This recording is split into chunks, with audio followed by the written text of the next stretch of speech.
Soleil. On est le 26 octobre 2025. Nous sommes en train de clôturer notre séminaire. Nous avons commencé le 22, le mercredi, le jeudi, le 23, le vendredi, le 24 et on clôture aujourd'hui.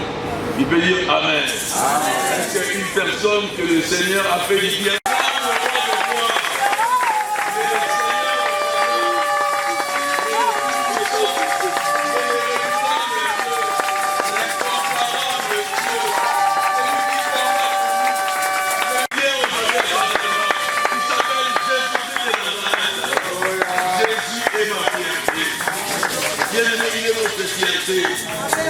Bien-aimé, lorsque tu es critiqué, lorsque tu es rejeté, ne regrette pas.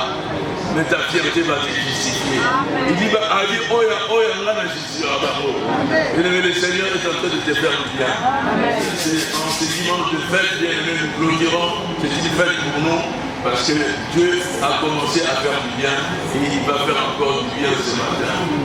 Je dis Amen. Amen. Voilà, nous pouvons nous asseoir. Bien aimé, nous étions ici depuis le mercredi 22 avec notre grand thème,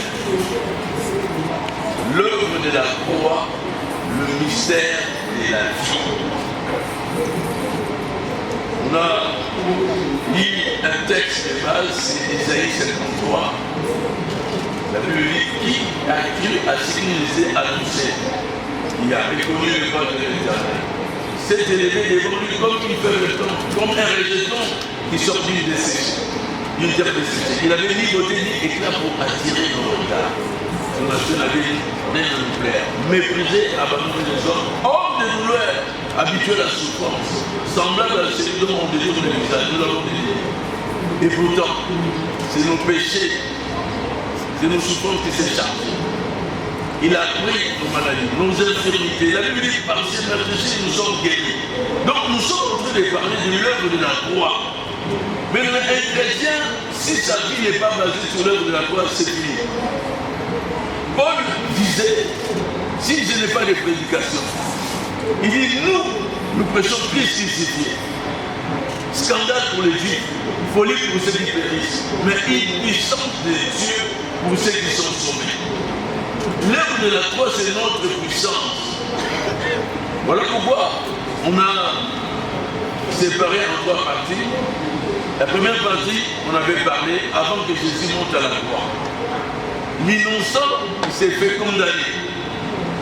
Et le coupable, qui devait être pendu au bois, a été libéré. Barabbas. Mais Barabbas ne pouvait pas être libre facilement.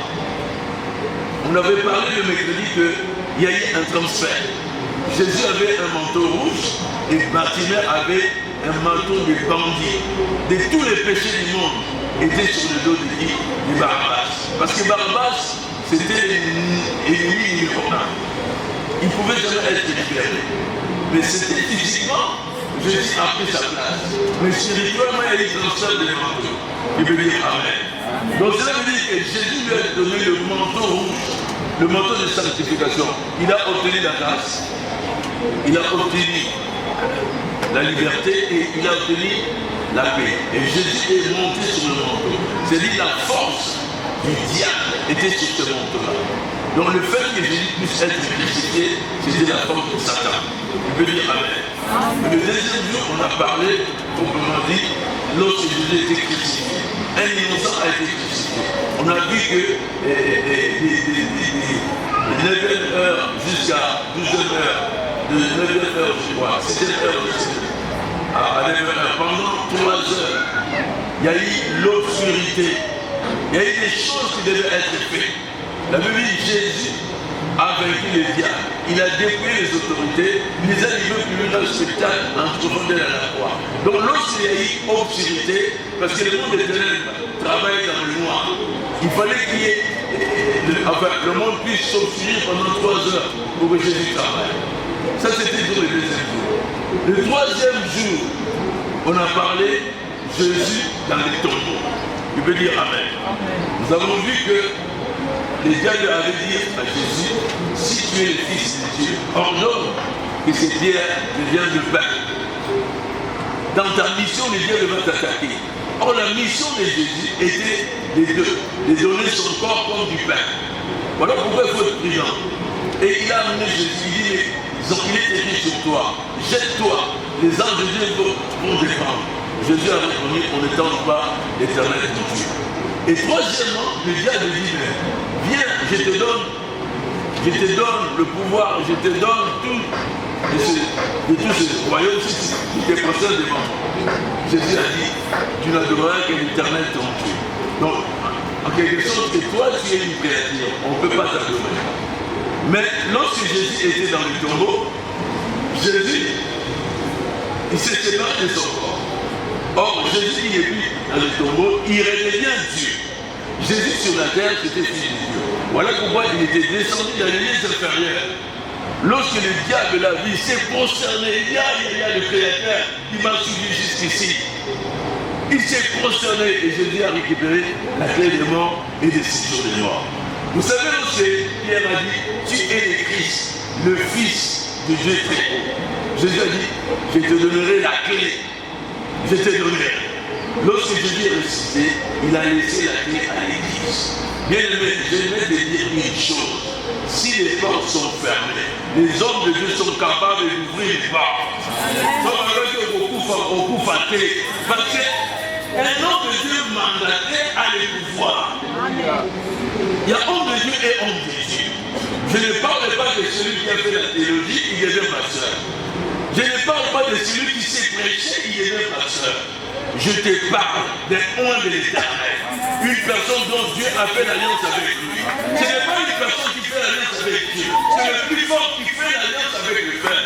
Et ce Père-là, on le voit par l'unité, par la simplicité pour que Dieu puisse l'utiliser. Qui veut dire Amen. Donc c'est cette alliance. Bien aimé, Abraham n'avait pas d'enfant, oui, ainsi de suite. Mais avec Sarah, il ne pouvait pas avoir. Et Dieu l'a testé pendant un certain temps. Jusqu'à 25 ans plus tard. Dieu dit maintenant, marche devant ma face et sois intègre. Je fais l'alliance avec toi. Comme ça, tu comprendras l'importance de l'alliance. Lorsqu'il y a l'alliance, la mort change en vie. La maladie en guérison. La stérilité en fécondité. L'impuissance en puissance. Parce que l'alliance est très importante. Mais lorsqu'on faut chercher à savoir, est-ce que cet homme-là, Dieu a fait l'alliance avec lui? Je ne parle pas des gens qui font l'alliance avec Dieu. C'est des choses différentes. Lorsqu'un homme fait l'alliance avec Dieu, c'est par le sacrifice. La Bible dit, rassemblement de fidèles avec qui on a fait l'alliance par le sacrifice. Tu peux faire le sacrifice chaque lundi dans la Moma. Là, tu fais l'alliance avec Dieu.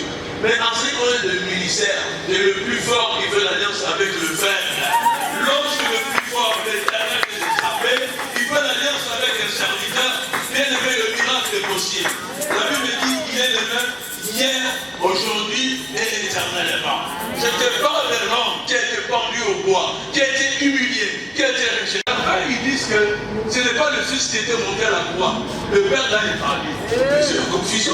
Vous dites qu'il n'est pas le Fils. Mais à la fin, vous dites que ce n'est pas lui. Dieu l'a changé. Si Dieu a changé, moi je ne dis pas de Dieu.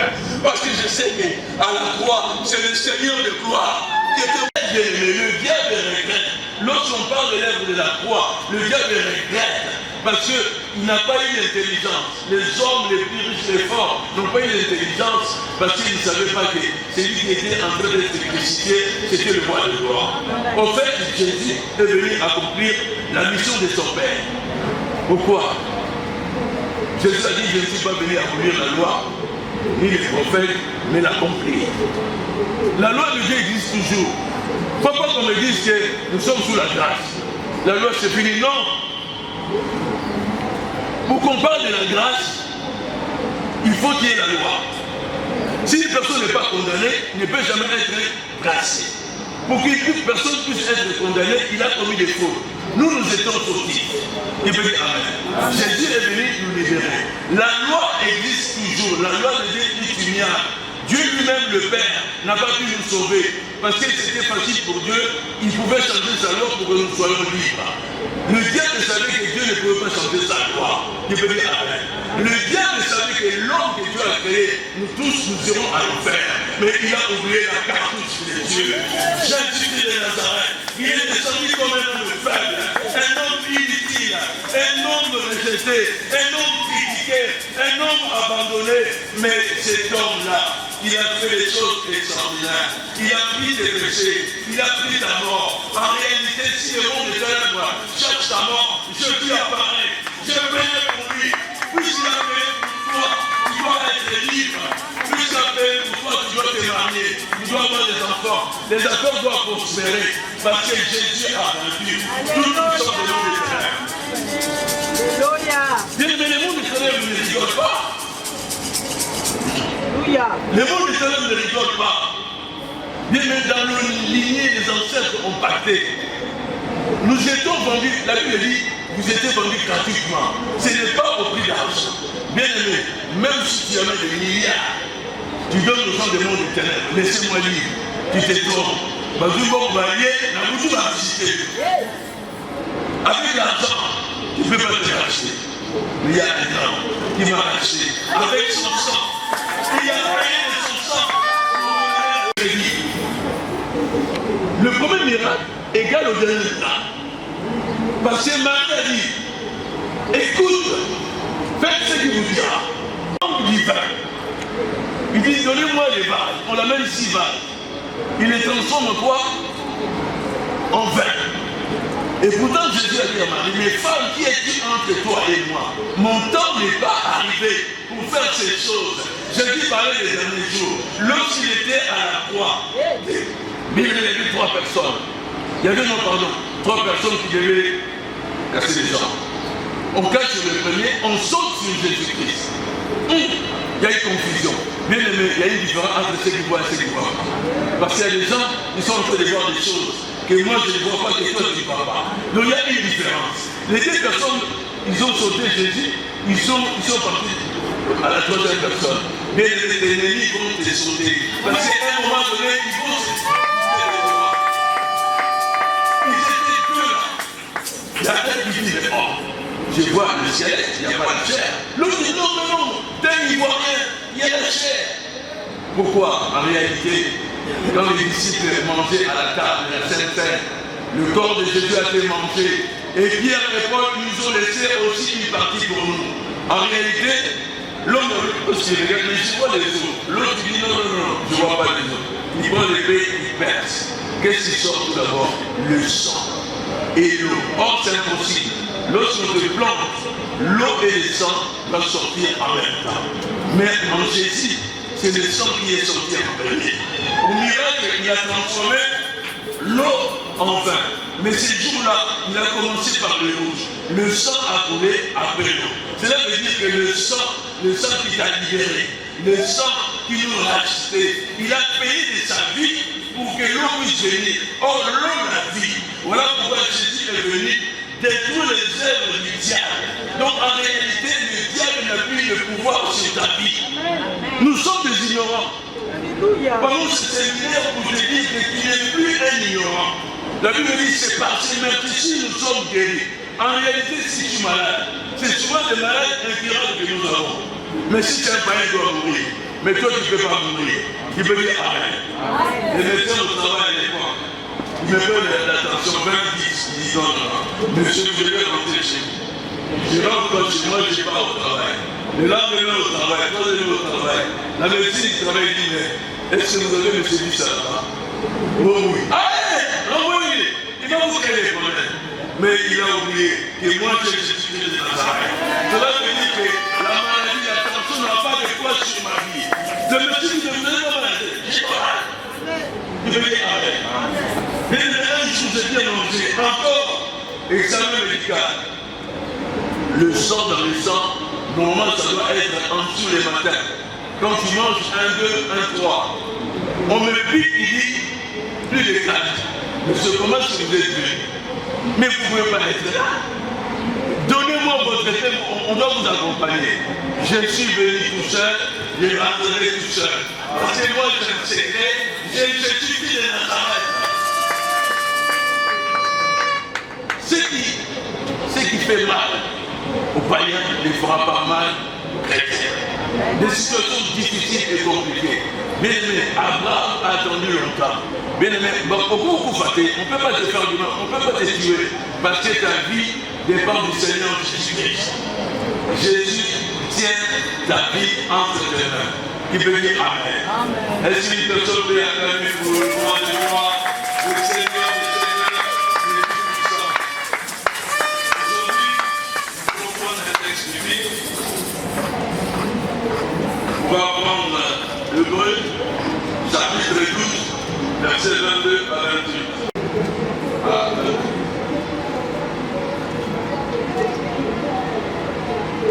Hébreu, chapitre 12.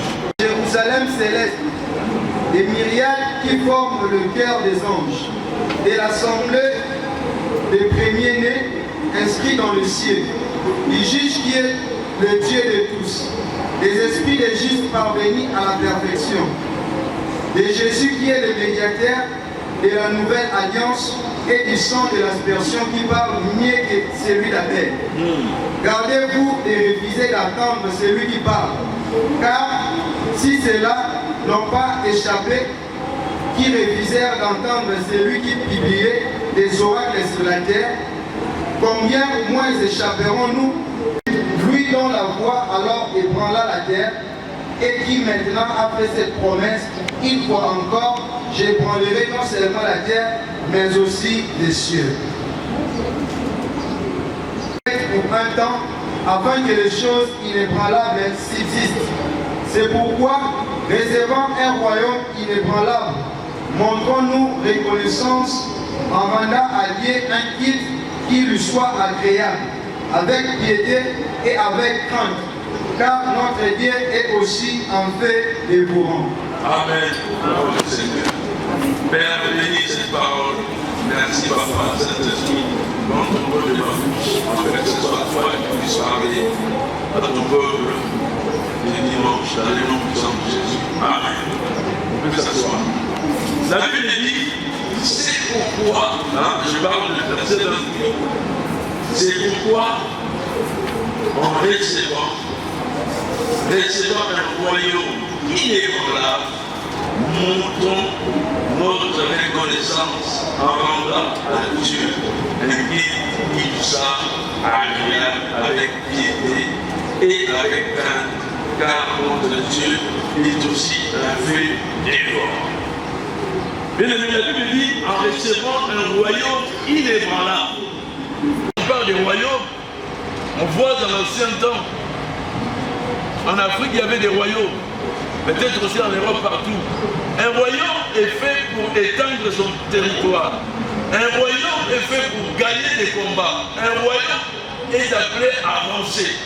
Donc dans ce monde, il y a toujours des guerres et des combats. Un royaume cherche à dominer l'autre. C'est ça un royaume. Lorsqu'on parle de royaume, il y a effectivement un roi. Il y a des citoyens. Il y a des principes. Mais je vous parle d'un royaume inébranlable. Lorsqu'on revient dans l'Ancien Testament, tous les royaumes étaient branlables. Tous les royaumes étaient branlables.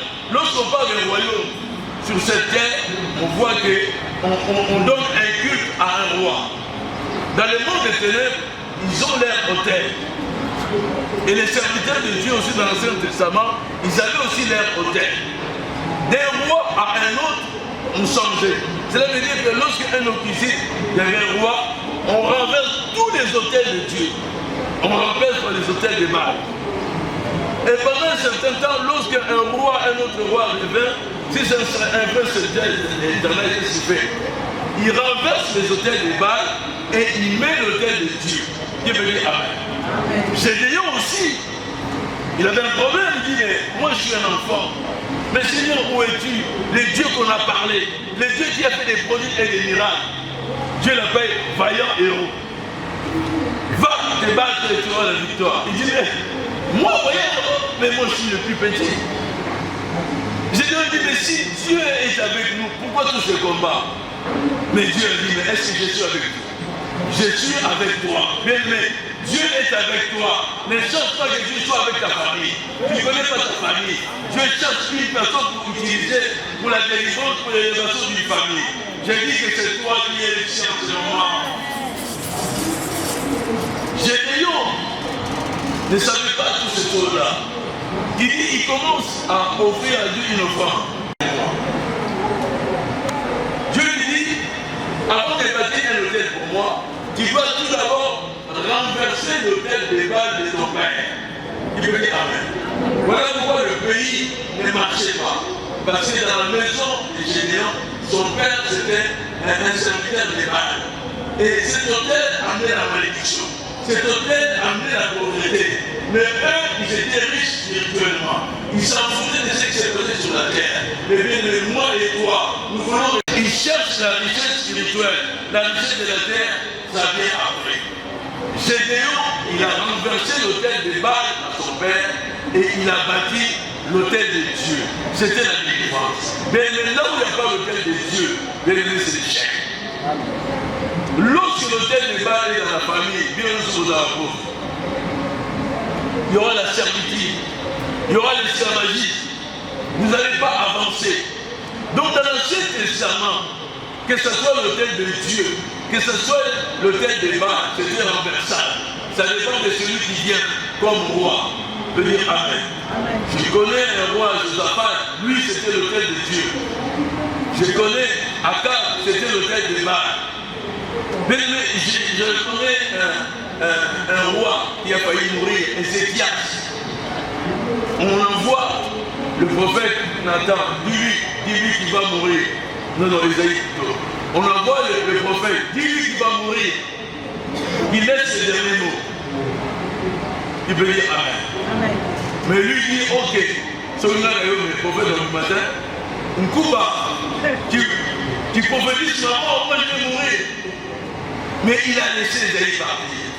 Il s'est tourné vers Dieu, devant le mur. Il a pleuré. Il dit, souviens-toi de moi. J'ai marché avec droiture et fidélité. J'ai fait ce qui est bien devant ta scène présente. Tu peux dire Amen. À la fin, il marchait pas. Mais il a dit, souviens-toi de moi. Pourquoi?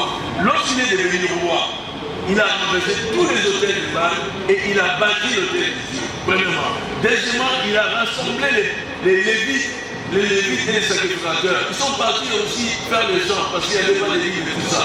Il a rassemblé toutes ces choses-là et il a remis les principes qui veut dire Amen. Il a remis les principes. C'est pour cela que Dieu s'est souvenu de lui. Bien aimé. Donc, dans l'Ancien Testament, Dieu voulait montrer l'importance de l'autel. L'autel, c'était un lieu de sacrifice. L'autel, le sang doit couler. Bien aimé, tes ennemis pour t'atteindre, ils bâtissent des autels. Et ils réclament ta vie, ils réclament ton esprit. Voilà pourquoi tu vois que ta vie ne marche pas. Moutoumsou a Zadia, son esprit, c'est dans les eaux, c'est dans les cimetières.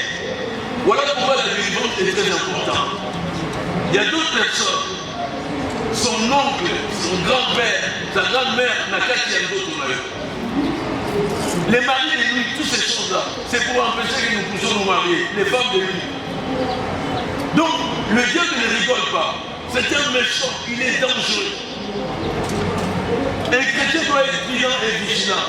Parce que si Jésus était mort à la croix, ce n'est pas en vain. Donc, bien aimé, Jésus est en train de vous dire qu'en recevant, ils font des sacrifices, ils tuent un animal. Ils font des guéparements pour réclamer ta vie. Mais ils arrivent à atteindre les païens. Mais si toi, ils n'arrivent pas à t'atteindre, parce que tu as choisi Jésus-Christ de Nazareth.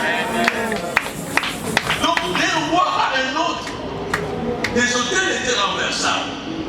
C'est inébranlable. Dans l'Ancien Testament, l'hôtel de Dieu était renversé, mais l'hôtel de l'œuvre de la foi est irrenversable. Donc, ta victoire est due à l'œuvre de la foi. C'est ce qui peut pas perdre. On peut, par contre, il peut te combattre. Il peut gagner la bataille, mais la victoire appartient aux enfants de Dieu. Parce que Jésus est sorti de la guerre. Je l'appelle la victoire éternelle. J'appelle le diable la défaite éternelle. Jésus est souverain élevé. Le diable est totalement écrasé. Jésus est Dieu, le diable n'est rien. Je te parle de l'homme qui a laissé le trône de gloire. Il est descendu avec le trône de grâce. On n'a pas voulu la grâce. On l'a humilié. On l'a monté sur le trône d'humiliation. Il est descendu dans l'église inférieure. À la fois, il a dit, Père, pardonne-le, ça pas ce qu'ils font. Jésus ne t'a pas pardonné, parce qu'il nous a répété. Il n'a pas fait du mal. Il ne peut pas te pardonner. Il t'a pas fait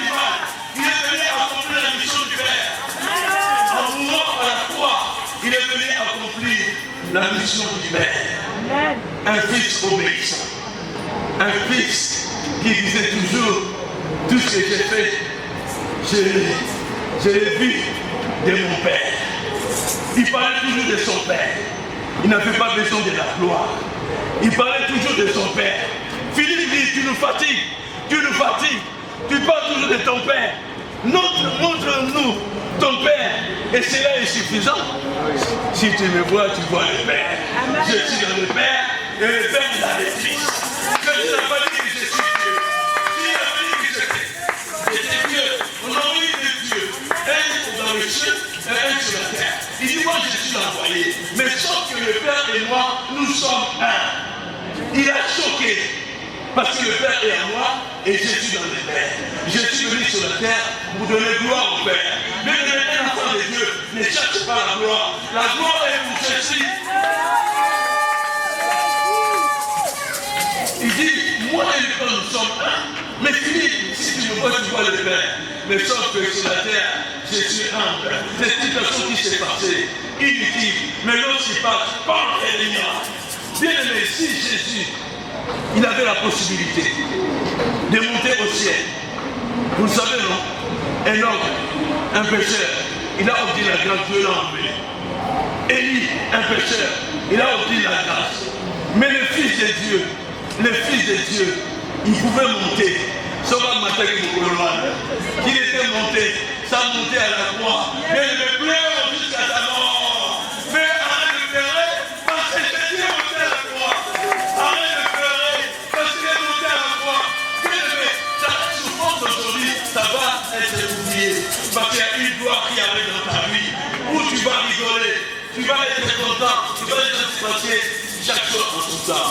Mais je dis à une personne, le temps est arrivé à la gloire, où Dieu est en train de faire les mêmes choses. Je ne te parle de l'œuvre de la croix, c'est l'autel inébranlable. Voilà pourquoi lorsque tu deviens chrétien, et que tu ne connais pas ces choses-là, c'est difficile. Il faut qu'on te dise, donne $1000, je ne vais pas te dire. Je ne cherche pas que Jésus puisse revenir. Je cherche d'abord à avoir une intimité. Je cherche d'avoir une intimité avec celui qui était mort à la croix. Lorsque j'ai l'intimité avec lui, la bénédiction va me suivre. La Bible me dit, j'ordonnerai la bénédiction de te suivre. Il ne faut pas payer pour être béni, mais bien le dérange. Déjà, c'est déjà parti. Lorsqu'on parle de la puissance de Dieu est là. La situation qui était compliquée, le Seigneur est en train de l'enlever. Je demande à une personne soit connectée parce que le Seigneur est là. La Bible dit en recevant un royaume inébranlable, pas donné comme discours. Je vous parle d'un roi de gloire qui s'est fait crucifier. Vous savez, sur la terre, il y a des rois quand ça ne va pas. On les tue pour remplacer par un autre roi. Mais l'autre roi, on l'a tué, mais il est roi éternellement. Il est roi éternellement. C'est lui qui gère sa vie. Les rois de la terre ne te connaissent pas. Le seul roi qui te connaît, qui connaît ta vie, quand tu pleures, quand tout est compliqué, c'est Jésus-Christ de Nazareth. Amen. C'est Jésus-Christ de Nazareth. La seule personne qui peut te consoler, c'est Jésus-Christ de Nazareth. C'est lui le roi de gloire, le Seigneur des Seigneurs. Voilà pourquoi la Bible dit, en recevant un royaume inébranlable, montrons la reconnaissance à notre Dieu en lui rendant un but qui soit agréable. Bien aimé, à cause de l'œuvre de la croix, Jésus a payé de sa vie. Ça, c'est l'autel inébranlable. Parce que les sorciers, ils ont leur autel. Toi, tu es chrétien, tu ne vois pas. Les sorciers ont des autels. Pour te réclamer, pour te faire du mal. Mais nous aussi, nous avons notre autel. Parce qu'un hôtel, on leur demande des sacrifices. À l'église, mon en cache. Mais lorsqu'il t'invite dans cet hôtel pour mourir, il ne pourra pas. Je dis Amen. Parce que l'hôtel de l'œuvre de la croix qui est en ta faveur. Je veux que l'hôtel de l'œuvre de la croix qui est en ta faveur.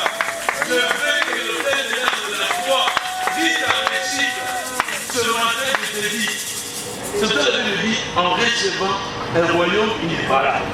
Mais si quelqu'un te fait du bien, tu vas les respecter, tu vas les considérer. On t'a jeté dans l'eau, tu as commencé à noyer, une personne te sort.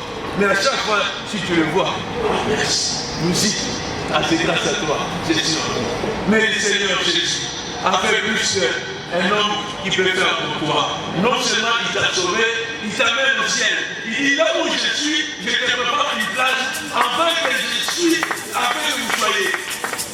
Lorsque j'étais mort à la croix, le voile et les gilets de haut en bas agréable. Si nous venons pour Dieu, de quelle manière nous venons à l'église? De quelle manière nous venons à l'église? Lorsqu'on vient à l'église, on ne vient pas pour un homme. On ne vient pas pour recevoir de l'argent. On vient recevoir l'onction. On vient recevoir. Mais lorsque un enfant ne comprend pas qui est son père, c'est difficile pour se réussir. Je veux dire Amen. Vous savez, un jour dans la Bible, il y a un fils de prophète qui était mort. Sa femme, Azam Mungala, sa femme Mungala. Papa disait, tu sais que mon mari te servait, il craignait Dieu, il est mort avec des dettes. Maintenant, les huissiers sont venus récupérer tous les biens. On est revenu comme ça. Donc, frère, par les compassions de Dieu, à offrir au corps comme un sacrifice vivant, saint, agréable à Dieu, ce qui sera de votre part un culte raisonnable. Amen. Amen. La Bible dit, par Paul, il est conseil. Il dit, par les compassions de Dieu, nous devons offrir nos corps comme un sacrifice. Un sacrifice vivant. C'est ça qu'on dit, si je vis, ce n'est pas moi qui vis, c'est Christ qui vit en moi. Donc, Dieu fait que nous puissions tout d'abord offrir notre corps. Et ça a un sacrifice vivant. Saint, pourquoi? Notre Dieu est saint. Notre Dieu est esprit. Voilà pourquoi, bien aimé, Dieu nous demande tout d'abord à se sanctifier. Tu ne peux pas venir devant Dieu avec des problèmes dans ton cœur. Pour soi, avec un amour, tu viens te poser devant Dieu. Il est un peu devant. Dans sa présence, bien aimé, tu dois disposer de ton cœur totalement à lui. Paul lui dit, par les compassions, c'est plusieurs compassions. Parce qu'il s'est réveillé, le matin c'était un miracle. Je veux dire Amen. Être en vie, faire un accident, c'est un miracle. Se faire opérer gravement. Qu'est-ce que le Seigneur veut pour toi? Chaque jour que les nouvelles demander ses compassions. Donc par les compassions de Dieu, nous savons le Dieu qui est compatissant. Nous avons le Bisso. C'est Dieu-là, il a payé des amis pour te donner la vie. Il dit par les compassions. Vous savez pourquoi il y a eu des miracles qui sont à l'église? Parce qu'il y a eu des compassions. Et la nuit, vous avez même aussi des démons. Il y a lui qui ne sait pas. Et quand Dieu intervient, tu ne dis pas non plus. Aujourd'hui, il y a eu des compassions. Chacun vient à l'église pour son problème. Ça va comme c'est comme on a maille. Que le Seigneur règle mon problème. Un sacrifice agréable à Dieu, saint. Cela veut dire que Dieu veut que nous nous sanctifions. Nous devons craindre Dieu. Église de Dieu. Nous devons nous repentir. Si elle fait la repentance, on ne va jamais voir la même. Vous savez, le message clé de la Bible, la colère, va venir. Il dit, répentez-vous.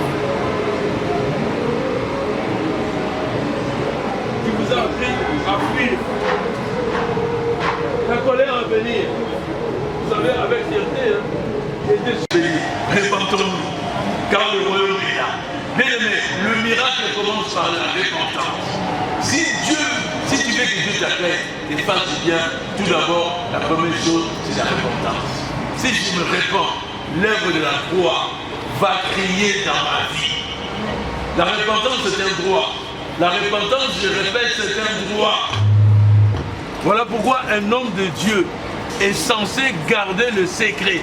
Aujourd'hui, il n'y a plus de repentance à l'église. Aujourd'hui, n'y a plus de repentance. Élisée lui dit, mais l'année prochaine, papa, je t'ai donné à manger, premièrement. N'a pas si aux chambres hautes. Laisse-moi tranquille. Parce qu'avant toi, beaucoup sont passés. Ils m'ont dit la même chose. Et rien ne s'est fait. Moi, dans l'amour de Dieu, Dieu m'a dit de faire du bien. Je te fais du bien, laisse-moi. Mais cette femme a dit quoi? Maman, papa, je reconnais que cet homme, c'est un saint homme de Dieu. Cela veut dire que c'est lui qui est capable de changer les choses. Pourquoi? Élisée n'a pas entendu la voix de Dieu. Il a dit, l'année prochaine, à la même époque, tu auras un enfant. Pourquoi il a dit ça? Parce que Dieu est derrière la parole de ses serviteurs pour l'accomplir. Je parle des véritables serviteurs de Dieu. Lorsqu'il dit quelque chose, Dieu est derrière. Au fait, si tu ne dis pas Dieu, c'est comme ça. Il peut dire Amen. Amen. Cherche que les hommes de Dieu parlent en votre faveur. Amen. Même pour les critiques, ça ne vous regarde pas. Votre Père spirituel, c'est lui la bouche autorisée pour votre bénédiction. Lorsque l'homme ne parle pas, Dieu ne fait pas. Mais lorsque l'homme parle, Dieu fait. Parce que c'est mes serviteurs que j'ai mis à part. Qui peut dire Amen? Non, n'entendez pas. J'ai dit, hein, il y a des choses qui ont traîné dans ta vie. En étant serviteur de Dieu. Bien-aimé, je te dis, reçois ça. Parce que Dieu est derrière la parole de ses serviteurs pour l'accomplir. Vous savez, Élie a pari devant Akab. Bien-aimé, reçois ton mariage. Reçois ton travail. Que tes affaires prospèrent. Reçois les bébés. Reçois, je dis, reçois. Tout ce qui était bloqué est débloqué. Dans le nom puissant de Jésus. Bien-aimé, si tu comprends la parole, si tu comprends les déclarations des hommes de Dieu, les hommes que Dieu a mis à part, les hommes qui ont bâti ma fouta, bien-aimé, ta vie est appelée à changer. Je ne sers pas Dieu pour qu'on reste comme ça, que vous donnez des offrandes. Je sers Dieu pour que vos vies soient transformées. Amen. Je sers Dieu pour que vous puissiez témoigner que Azanzam. Oh bien-aimé, je te dis, moi je sers Dieu. Parce que le Dieu que je sers, il est le Dieu des miracles. Amen. Quand j'ai commencé à lire la Bible, oh, mais il est terrible. J'ai regardé les miracles. Les miracles, je dis non. Moi je dois voir les miracles. Qui peut dire Amen. Amen. Il est le Dieu qui fait des opérations sans cicatrice. Qui peut dire Amen. Amen. Oh, bien-aimé. Il y avait une sœur ici, je crois, elle est là. Amen. Alléluia. Cette sœur, c'est une prophétesse. Yes. Elle ne m'a jamais vu. Mais elle parle de moi par rapport à ses relations. Amen. Il dit, papa, mais notre sœur parle de toi. Ah, mais tu te caches, mais tu étais rempli d'onction et tout ça. Mais, il dit, mais le jour où tu reviendras, il faut que tu puisses prier pour leurs enfants. Pour nos enfants. Et j'arrive comme ça, je pars là-bas, j'ai pris, je dis, ah, comment va la prophétesse? Ah, ça va un peu. Je dis, comment? Qu'est-ce qu'il y a? Non, la prophétesse a le cancer du utérus. C'était un vendredi. Je dis, bon, ça va comme on a quitte lundi. Dites à la sœur de passer le lundi. Mais on lui annonce le dimanche. Il dit, hé, l'homme de Dieu veut me voir. Et vous dites que j'attends lundi. Les douleurs que j'ai, ma situation, mais je peux mourir la nuit. Mais moi aujourd'hui, qu'il soit là ou pas, maintenant vous êtes là. Il peut dire Amen. La prophétesse, elle est là. Je dis, ok. Ah, l'homme de Dieu a dit, ah, c'est fini. Papa, lorsqu'il prend la Bible, c'est fini. Je commençais à l'enseigner. Je commençais à enseigner l'huile d'olive. Parce que souvent on dit biloko akala. Bien aimé, ici, si on ne comprend pas la parole, bien aimé, moi ce que je ne sais pas, je me tais. Amen. Ce que tu ne sais pas, tu dois te taire. Laisse les gens qui ont expérimenté. Je dis, ma soeur, tu utilises l'huile d'olive? Il dit oui. Quand? Si les saints aussi me disent, si tu ne dis pas, tu ne le fais pas, J'ai pris 1 heure pour l'enseigner. Vous savez, lui, c'est pour mettre à part. Nos maisons doivent être mises à part. Deuxièmement, pour purifier, on a voulu récupérer quelqu'un qui était à côté de moi. Amen. Puisqu'il est à côté de moi, ils n'ont pas pu. Ils ont cherché à m'attaquer, ils n'ont pas pu. On l'a attaqué, on n'a pas pu. On a essayé sa fille. À l'église, on a dit, tu es délivré. La personne qui te cherche, c'est lui-même qui partira. Mais mauvaise nouvelle. Le matin, on se les ennemis doivent être lâchés. Parce que nous servons un Dieu. Alléluia. Il est un feu dévorant. Alléluia. Amon de Nabango Mawa. Il laisse le temps. Vous savez, dans l'Ancien Testament, Dieu éliminait facilement. Amen. Vous savez, les fils d'Aaron, ils ont été plus de lâcher, ils plus de repentir. Parce que ça va continuer. Oh, je ne sais pas ce qui va arriver. Je ne peux pas dire.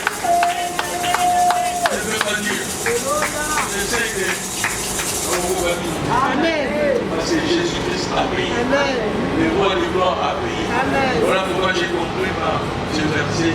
En recevant un royaume qui est bon. En rendant à Dieu un vie qui soit agréable. Amen. Ce qui sera parfait. Parce que notre Dieu, il t'aime. Personne ne peut t'aimer comme Jésus de Nazareth. Bien aimé, personne ne peut t'aimer.